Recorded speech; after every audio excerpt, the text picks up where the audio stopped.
Hypixel has just been put back on the alpha server with a lot of game-breaking changes. So here's everything that you need to know in under 3 minutes. And please, if you're ever checking out on the Hypixel store, please make sure to use code CANDY for 5% off.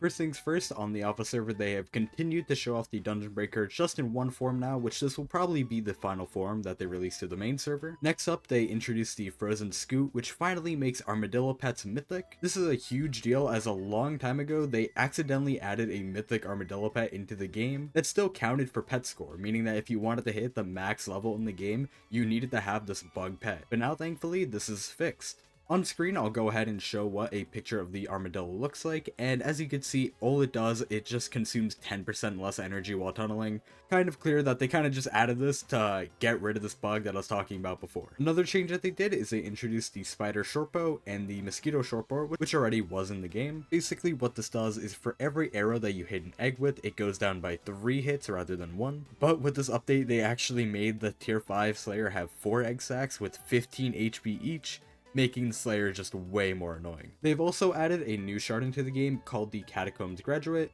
giving up to 20% more Dungeons class XP.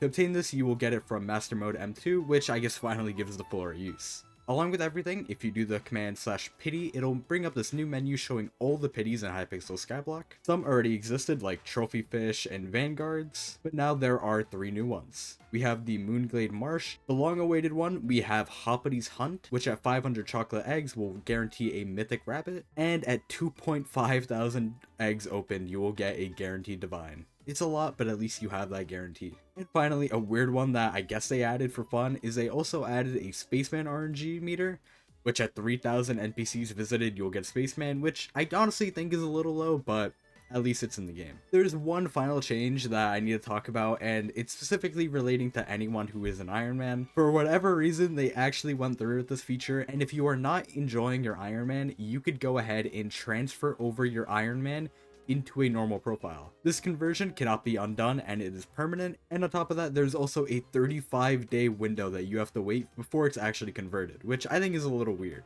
Along with the Iron Man update, they also added separate Shen's auctions. From what I understand, it is just the Shen's auction and not dark auctions, but that could be subject to change, who knows, because I know a lot of people have been asking for that. There are a lot of other changes that exist on the alpha server that obviously I cannot cover in one short, so I will be leaving the patch notes pinned in the description. But for now, those are everything that I believe is what you should know about today's alpha.